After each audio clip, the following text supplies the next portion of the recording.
Hi there, Let's Talk Sports fans. Thanks for tuning in to another episode of Let's Talk New York Sports. And we're back from hiatus, and I'm joined as always by my good friend Keith Engle. How you Great, doing today, Keith?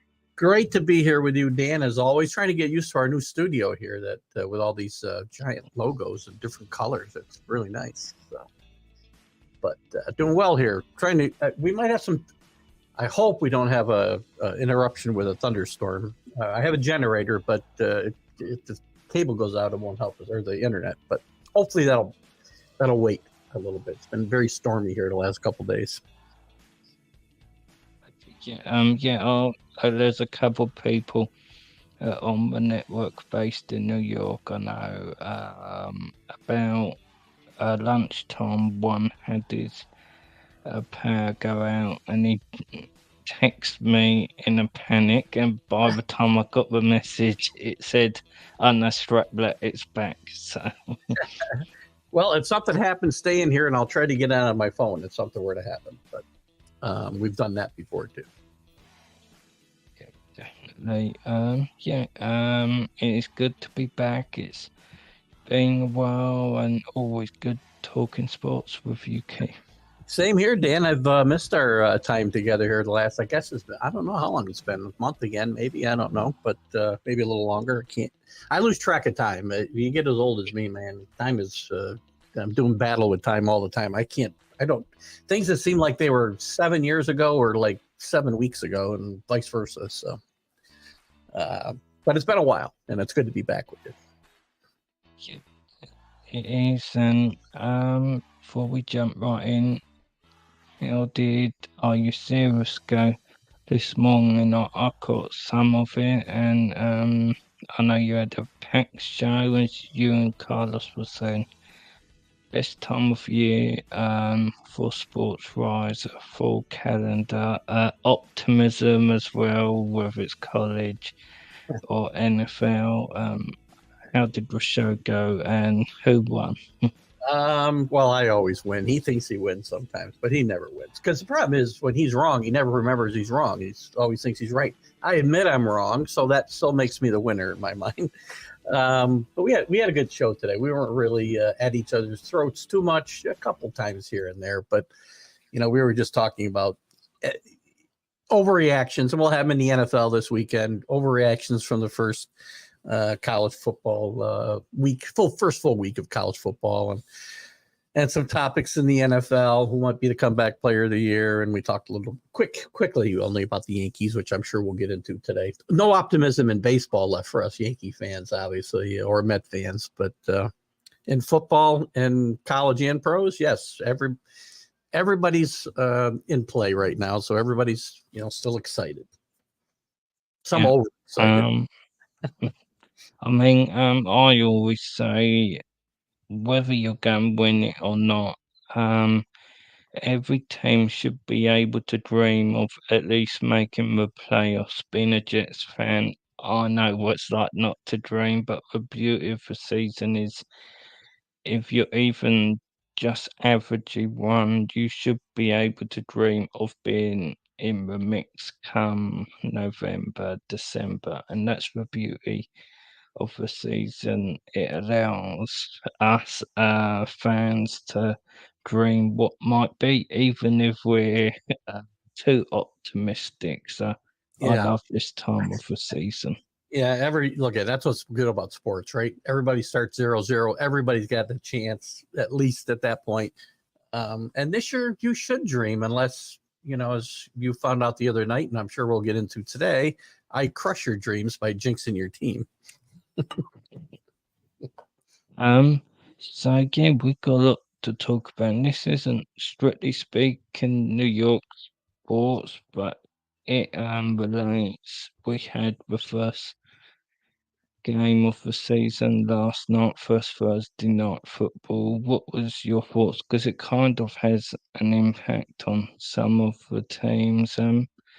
It's pretty much how I expected to go. As great as Patrick Mahomes is, I think he they probably would have won if Travis Kelce been there. But in my opinion, the two best players outside of Patrick Mahomes is Travis Kelce and Chris Jones, and I kind of feel that you can't lose those two players against a plucky Detroit team. So Yeah, um, I thought it was too much to ask. He tried his best, but and I always think the Chiefs are slow starters anyway. they tend to be. You're right there, and as far as last night's game, I would agree. If Kelsey played, they'd have won. I said this last year, and I've said it a few times this week. Um, People got all up in arms and thought, well, Kansas City's done when Tyreek Hill left last year. Well, I said then, Kelsey's the one that makes this offense go, not Tyreek Hill. Kelsey makes all those other those wide receivers who they're okay. They're not world beaters, but he makes all of them better, because there's so much attention on him. So I think if he'd played, Kansas City would have won. Probably would have won, but again, as badly, they didn't play well, but they were. If Tony catches the ball and it's not an interception for a touchdown, they probably win. So it's you can't get overexcited. It's not a bad loss for Kansas City. It's not in the conference. So this is the type of football you get in September, though, Dan, because of the lack of real being able to really prepare in training camp because of the restrictions that are on the teams. They can't practice in pads more than 10 days. And, you got 3 preseason games and nobody plays. So you're get ugly football in September. And that's just what we've had to come to live with.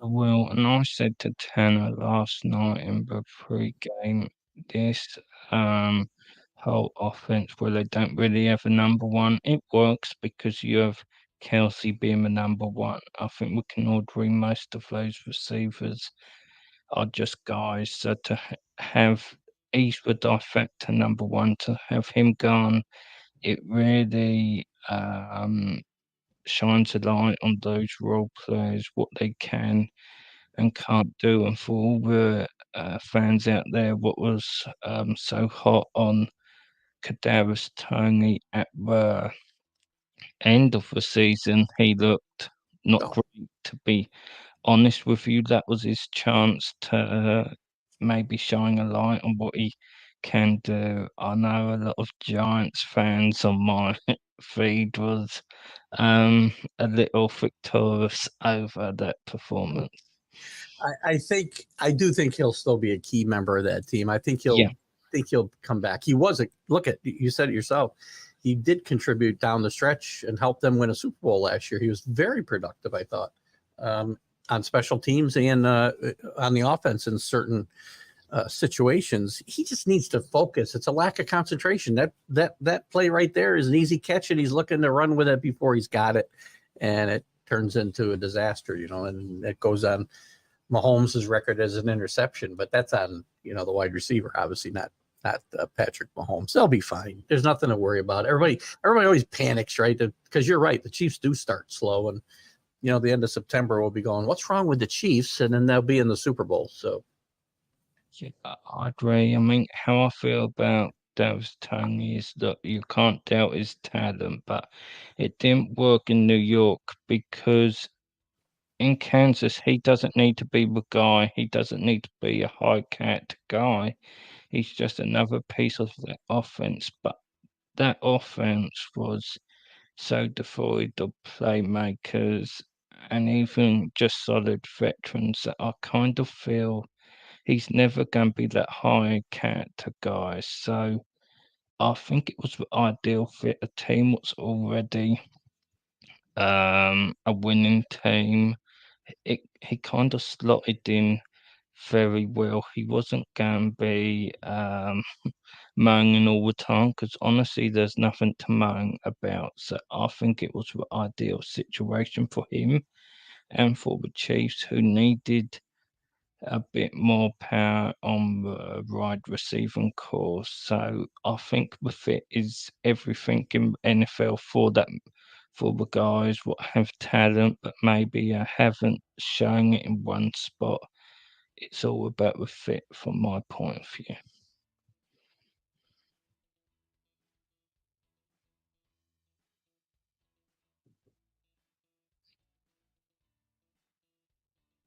Keith, are you on mute? And I coughed and I forgot to turn it back on. Sorry about that. Um, I agree with you 100%. This guy's talented, and if you can deal with the faux pas like he had last night, you're going to get some of those through the course of the season. You hope they're not going to rear their ugly head in a big situation. And like I said, while it did help them or contribute to the loss last night. This loss isn't earth shattering to the Chiefs. I mean, it's one loss in 17 games, and it's not a division game. It's not a conference game. So at the end of the day, it probably won't matter at all. Audrey, if I'm a Chiefs fan, I'm more concerned about the Chris Jones situation than Yeah. I am the defeat, to be honest. Why is he in the stands? I mean, you're holding out. To me, I talked about this a little bit on the Mac and Jack show this morning. I don't understand why he's there and in the stands if he's holding out. To me, that's a distraction to the team. Already him not being there is a big enough distraction. Now he shows up to the game. It's a little weird to me. My thing is, I featured this because they was unfilming the Super Bowl banner in the stadium, but to me, he wants to crank up that pressure. He's done a few things. I know he's had certain events with celebrities, and they say, I hear Chris Jones is retiring. I think he wants to crank up the pressure. I Yeah. said to Tanner, I think this started when they let Tyreek Hill go to the Dolphins. I think he thought to himself, I could be next key contributor.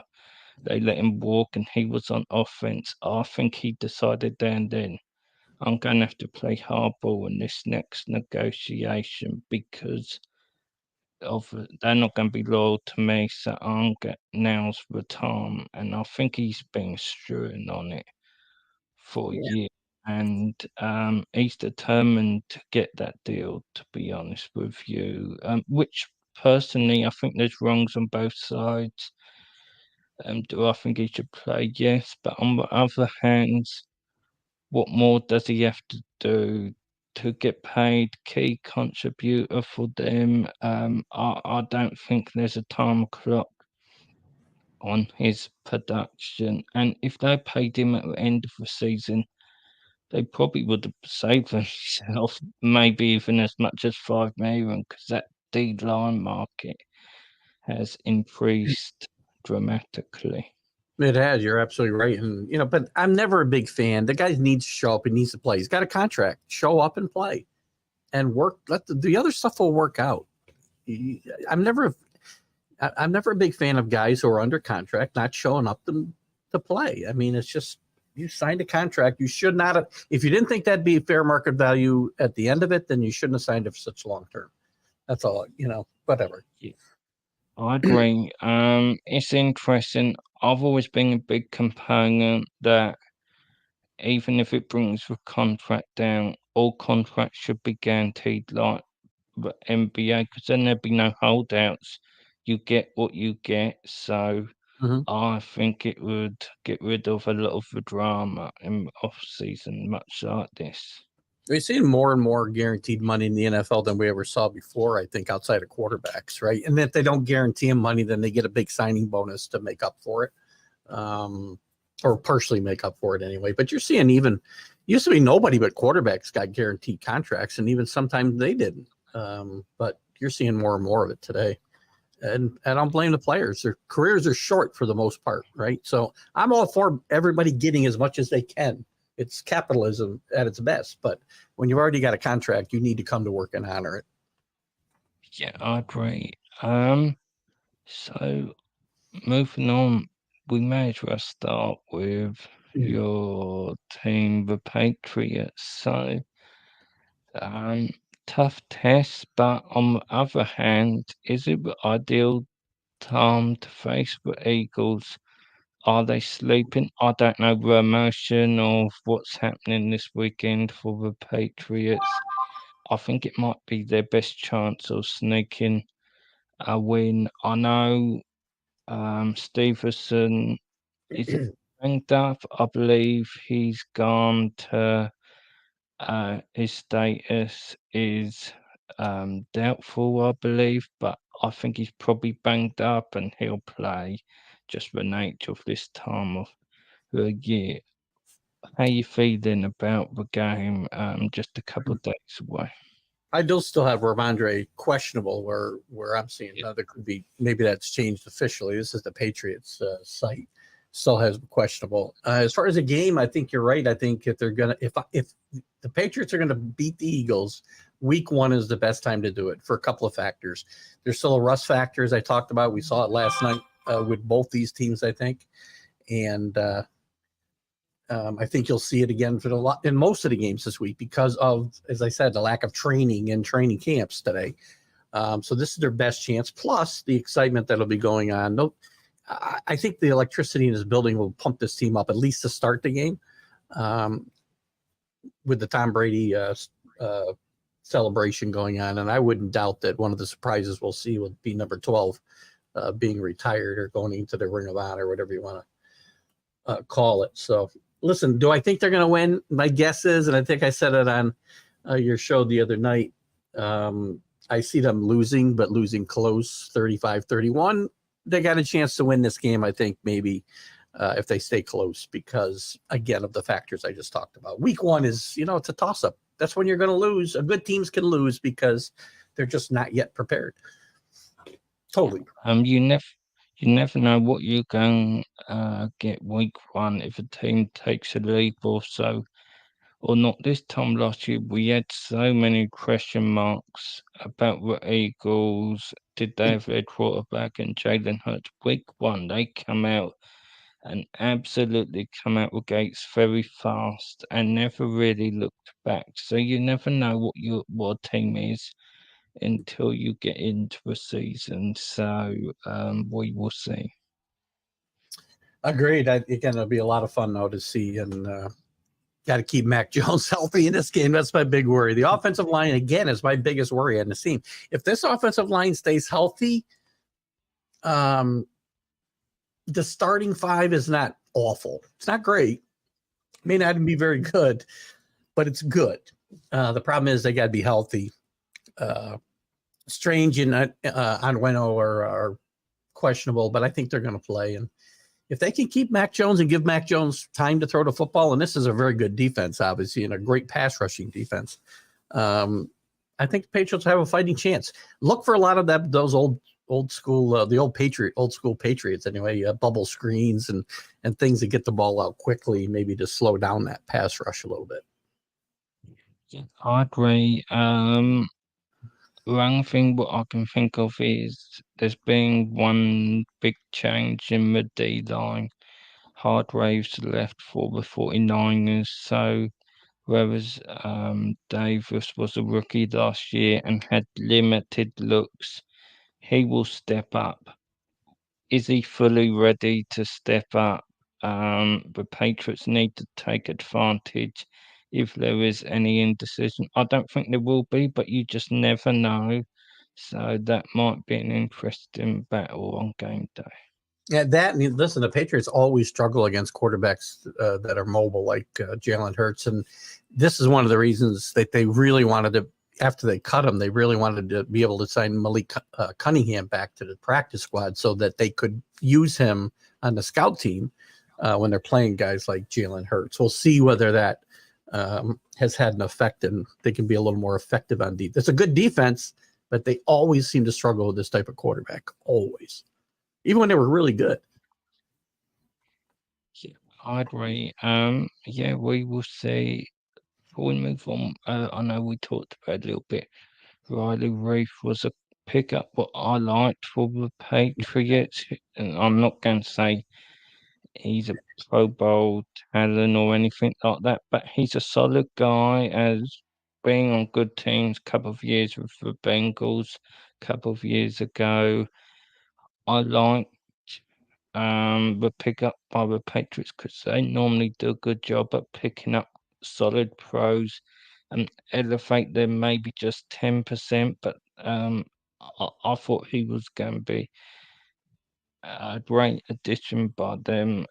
So get a bit of moving around on that O line is never a good thing. But the Patriots are known for being flexible with their O line, putting them in different spots. Yeah, they've always moved guys around quite a bit. And Reef, as you said, it would have been a good addition to this team. And I'm not even sure if he's on. I don't think he can. I think he's on the IR where you cannot return. I'm not positive or not. But either way, it's going to be at least, even if it can come back, it'll be at least 6 weeks. But that puts Calvin Anderson in the starting lineup and certainly is probably the weakest link there, assuming the other four are healthy. Dave Andrews is a really good center, and he's really the leader of that offensive line. And if he can stay healthy this year and then keep Cole Strange healthy and Trent Brown doesn't, turn into, the 600-pound man, this team could surprise. And I think a lot of the success of this team will revolve around the health and the success of this offensive line.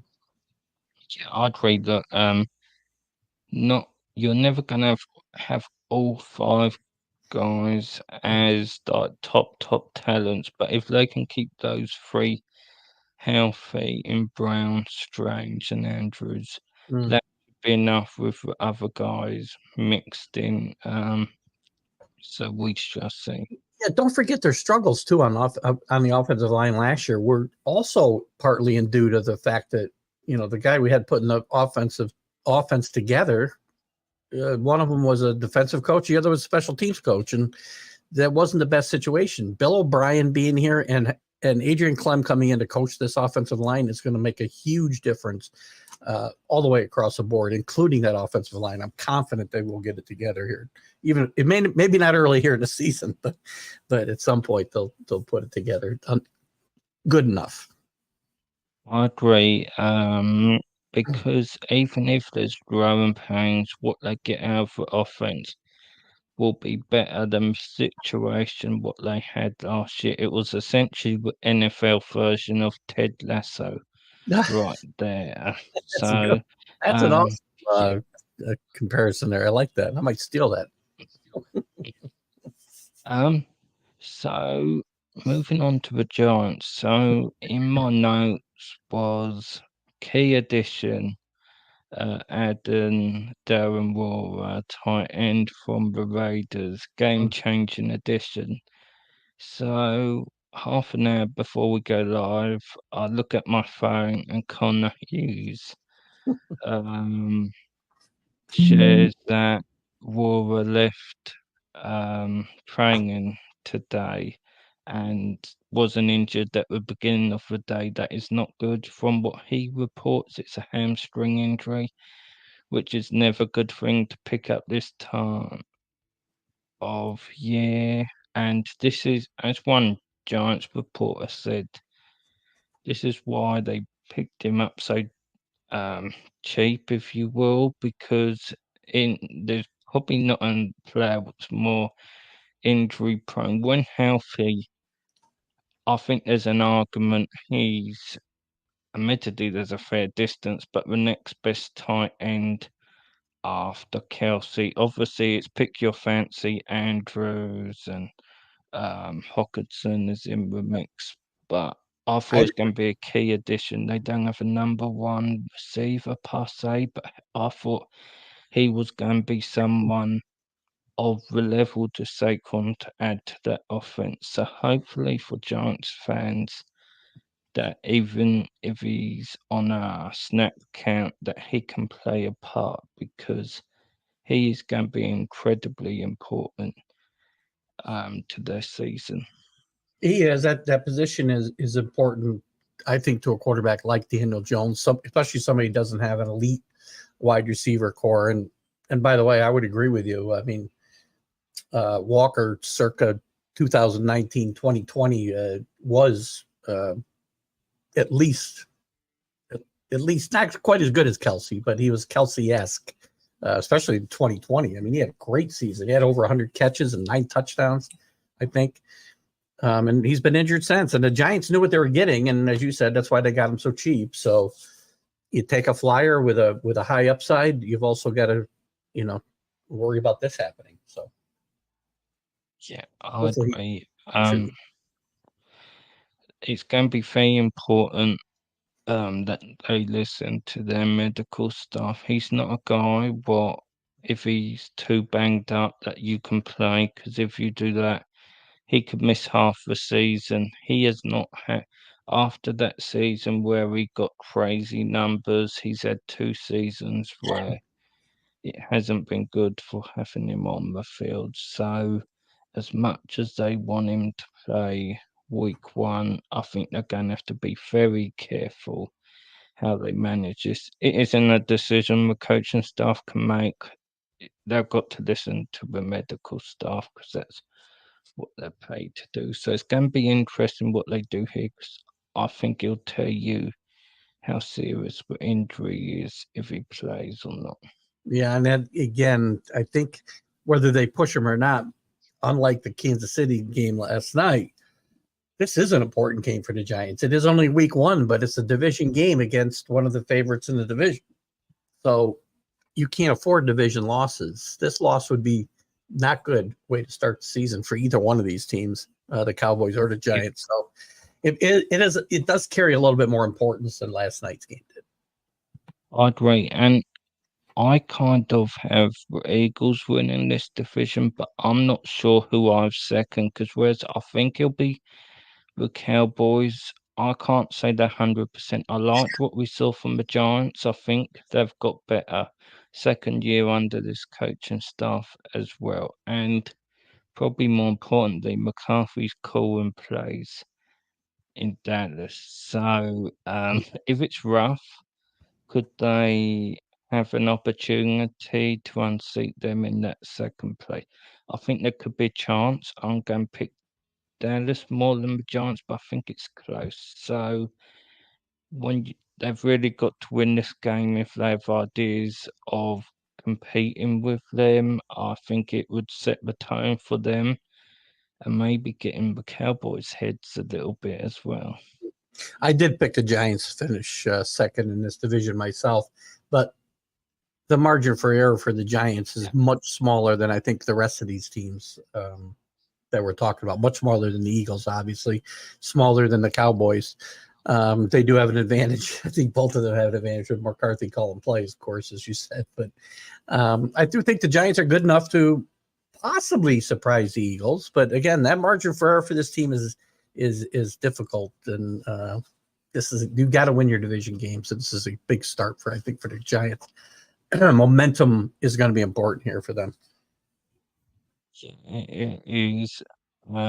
So we will see how this plays out. I'll definitely be keeping an eye on this game.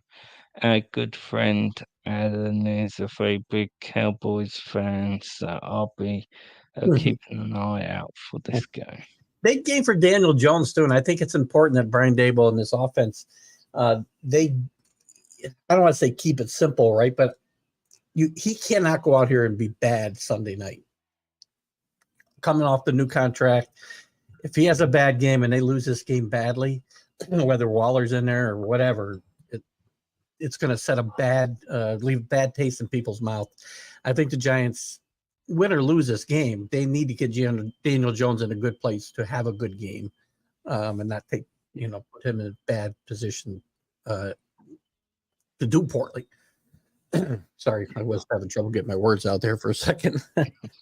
They need to put him in a position to succeed, right? Because the fans will turn on him pretty quickly. I can't believe how much time I have to spend defending Daniel Jones, Giants fans, but I know. Also, we can't bank on them doing as well if they don't get more out of that receiving core this year, because it was kind of an anomaly where it was just Daniel Jones and Saquon what really had any big effect on that offense. More people need to step up this year. So if they don't, then they could be in dire straits, because we don't know what we'll get from Washington this year. I don't necessarily expect them to be changes for the division, but we don't know. They've got new OC there. Will that help them make a statement this year? So the Giants need to step up their game and certainly get more support for Daniel Jones.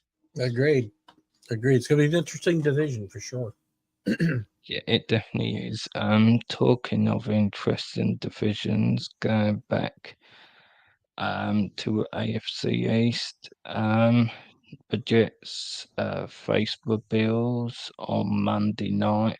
Certainly circled on my calendar for a while. Going to be an intriguing game to watch. How you feeling about it, Keith?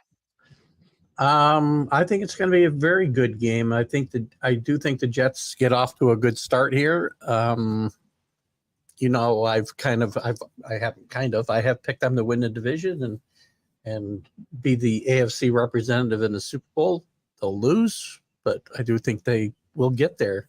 Not a Jet fan. I really am rooting for a train wreck here and want to be very wrong with this prediction. But this is a really good football team. Aaron Rodgers, for everything I've ripped him for, it's not because he's a bad football player. He's a really good quarterback, and that's what this team is. All it lacked. It's all it lacked. Their defense is championship caliber. It's better than the Bills by far. Now they've got a quarterback that is at least as good as the Bills quarterback. Aaron Rodgers at this point in his career maybe a step back a little bit, but overall he's probably still better than Josh Allen. This is going to be an interesting matchup, but again, an important division game to get started with. I mean, again, the Patriots play the Eagles, right? They lose a non-conference game in the grand scheme of things, probably not that important. Bills and Jets, this sets a tone for both these teams. They've got high expectations on the Jets, obviously, maybe lowered expectations on the Bills, and they want to kind of right that appearance. So this is a game that's important to both of these teams for lots of reasons, and I'm excited to kind of watch it and see them play for real.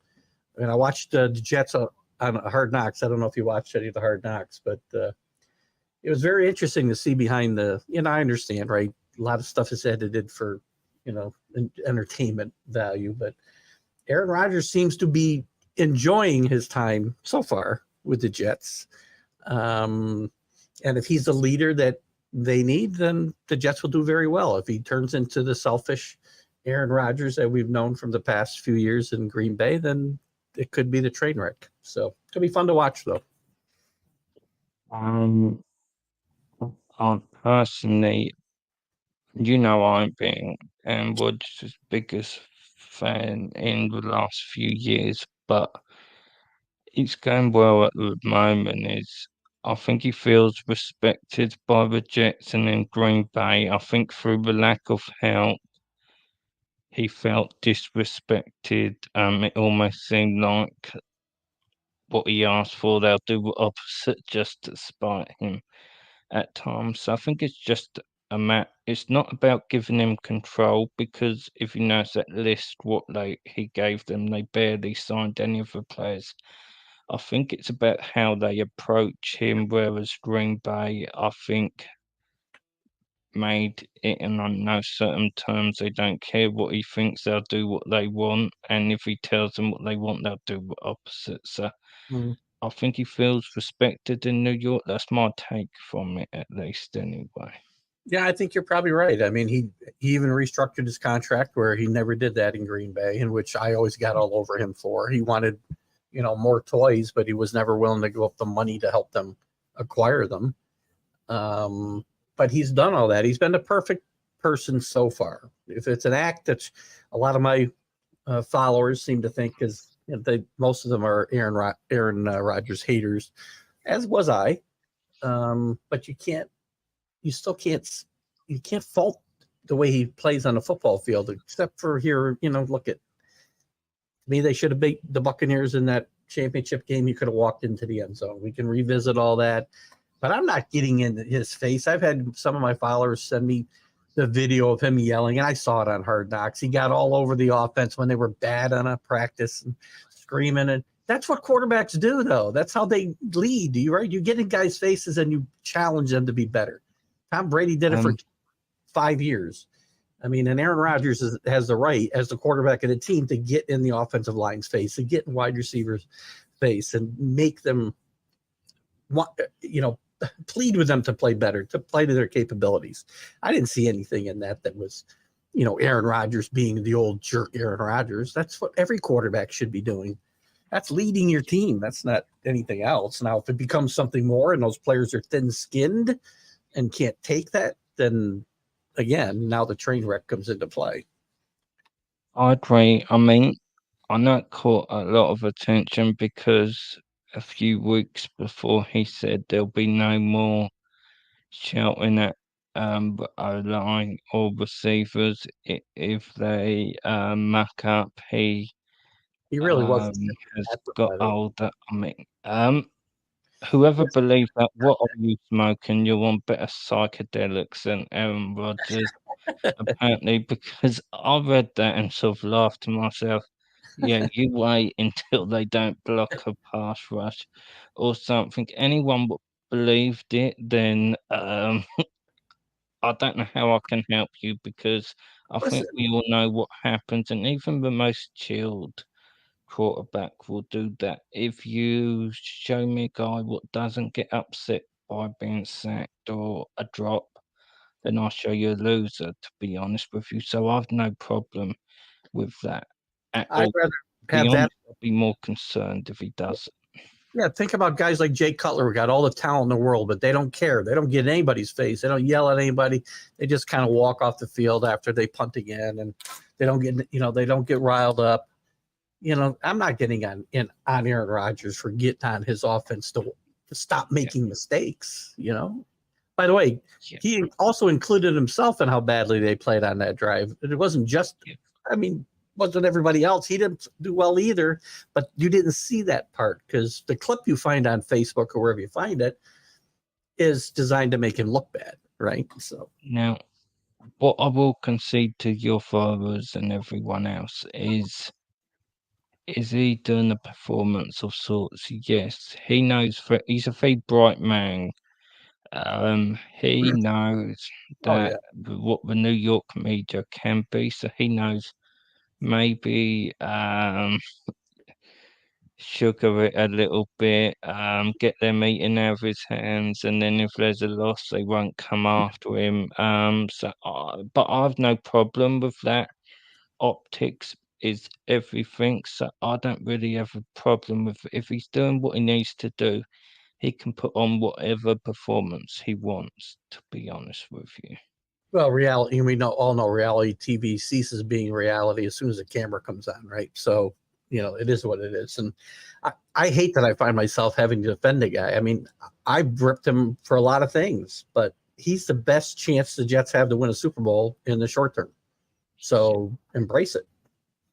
I agree. And I think a lot of fans don't realise how good the defense is because how many games, even during that run last year, how many NFL fans watch Jets games? Probably not many. They probably know there's been an upturn, but I think people are sleeping on the defense still. And from my point of view, I think it's got better than last year. They had there was a weakness at safety last year. By all accounts, it's got better. Undrafted free agent Tony Adams basically didn't play down all preseason, so that tells you how highly they think of him. Added more depth to a D line, where Will McDonald drafting was a bit perfection when it first happened.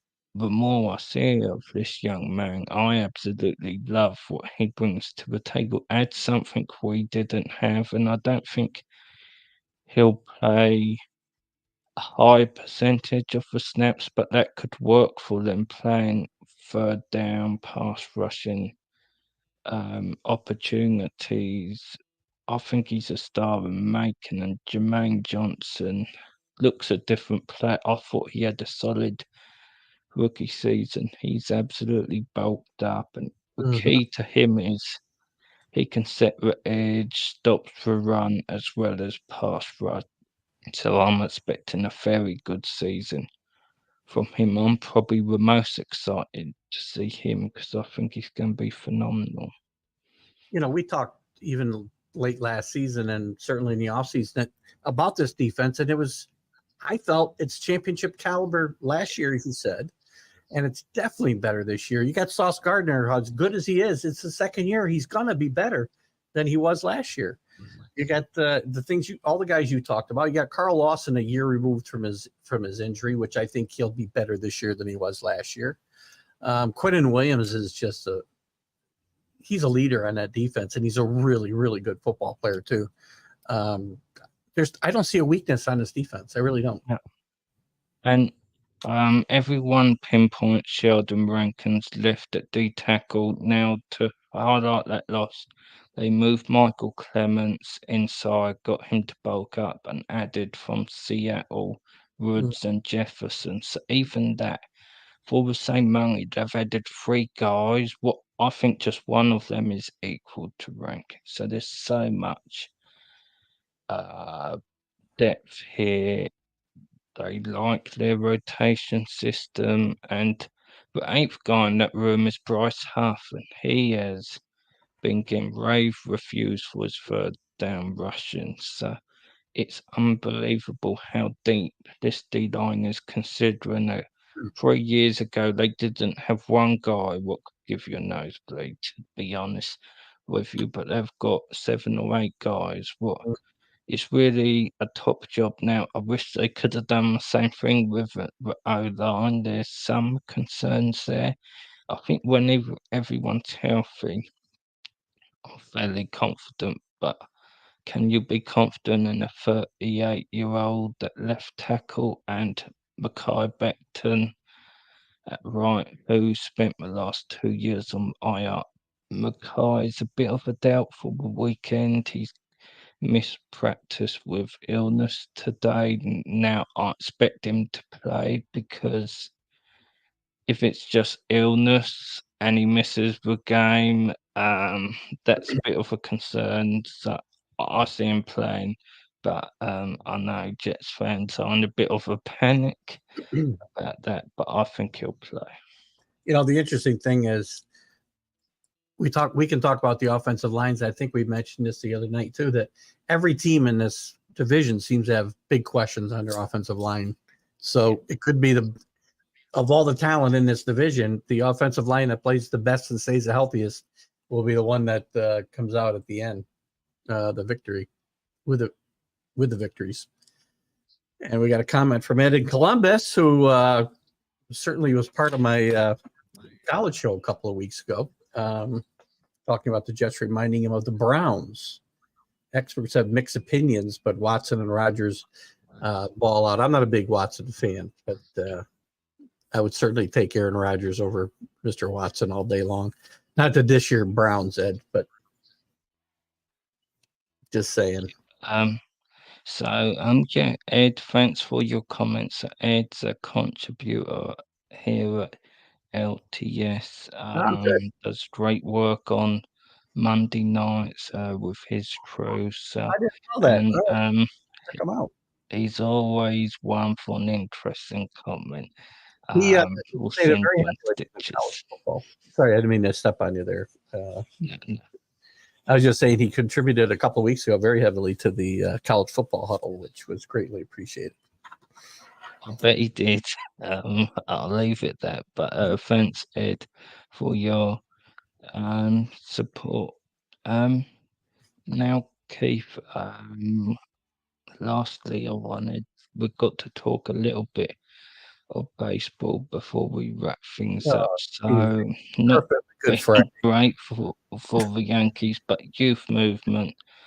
Are you a fan or are you not? Because I think it's what needed to be done. I would argue they probably should have done it at least 6 weeks earlier. How you feeling about it? Real quick before I say that, I agree with Ed here. Dan is the man. So good kudos for you. Yeah, they probably should have done this sooner. I mean, you feel different energy in this locker room, or not this locker. I'm not in the locker room watching the games. You and I have been together a lot recently, but especially since the Yankees really went in the toilet, right? Fortunately for you, I guess. It's one thing to play bad baseball. It's another thing to play bad and boring baseball. And they aren't boring right now. It's fun to watch the kids play. Um, Dominguez has been really good as advertised, and I think it's time to build this team around the Dominguez's, the Wells, the Volpes, the Perazas, and Judge, obviously, and Cole, and hopefully maybe Severino maybe has found it. I don't know if they can rely on him next year or not, but let's build around him. Do what the Astros have done. Do what the Braves have done. Do what the Orioles have done, even to a greater extent. Use your kid, build your farm system, build around your kids, and then fill in with the free agents that you need, and not just try to build a team of stars. It doesn't work. It doesn't work here. You see what happened in San Diego. It's a mess. You saw what happened across town with the Mets. This is no look. The model should be the Astros, the way they've done it the last 8 years. Yeah, I agree with that. I'm intrigued by this, and I, I think it's going to be interesting how the season ends for them. Infallible experience, which would be garbage time type stuff for the experienced pros. So they're finally at least watchable for the fans because they'll buy some bumps from these young men. They won't take it from experienced pros. So at least it gets them through the season and hopefully buys them a future in the process, or at least some stepping stones to the future. So I agree. And there is something to play for this year because they've got a streak of 30 years finishing above 500, which has never been done in any sport. It's not even close, I don't believe. And that looked like it was going to end this year the way they've been playing. But they've started playing well again the last 10 days or so, and the kids have been a big part of that. yeah, I agree. Yeah, we will see. Um, so Keith, I know you've got your Sunday stream of consciousness. Anything special planned? Well, we'll be, as we talked about this year, this is, if you're doing this type of, I won't say at work, fun, this is the best time for me. It's, you got college football getting into full swing. NFL's kicking off this week. You got the Major League Baseball pennant races coming down to the end.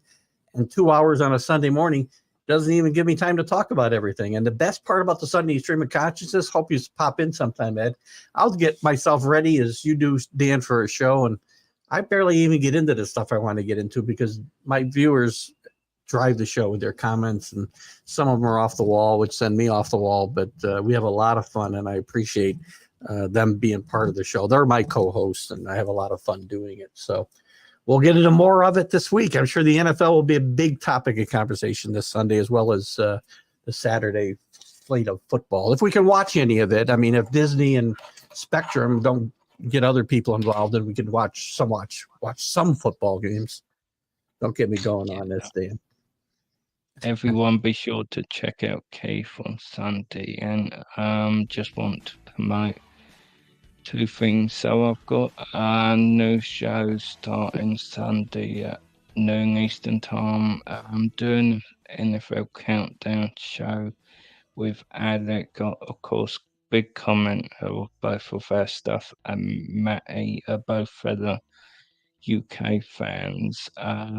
Starting that, kind of some fantasy outlooks. Ryan's going to drop in, and um, got three guests coming in for a 10-minute review of how they're feeling heading into the game. So everyone be sure to check us out then. And then at 6 p.m. Eastern time, a pre-game of Sunday night football. I've got our good friend Alan talking Cowboys. I couldn't ask another Cowboys fan, had to be Alan, and ex-Giants tight end Derek Brown's dropping Okay. in to debate. Both Johnny and Rob's busy as my co-host, so I'll be flying it solo with the guys. So be sure to check in on LTS. While there's NFL, there'll be someone doing a show, so be sure to check us out this weekend. sure Alan will be there with his rose-colored glasses firmly in place. I'm sure he will, hence why he's a guest rather than a co-host. We have to have impartiality here, LTS. Good stuff, Dan. Thank you. Great job. Look, I'll be watching some of those shows when I can, obviously. Okay, thanks for that, Keith. Thank you to everyone for tuning in, Ed for commenting. Always good to see you. And most of all, Keith, great to be back on there with you. Had a great time talking with you. Absolutely. I'm glad we're back in the saddle here, Dan. And certainly, as I've always told you since we started doing this, it's a great way for me to end the work week is to work with you. It's not work at all. Thanks, thanks for that, Keith. Yeah, great time to start the weekend off. Thank you to everyone for tuning in today. We'll be back next week. And until then, let's talk sport fans. Thanks for watching. Have a great weekend.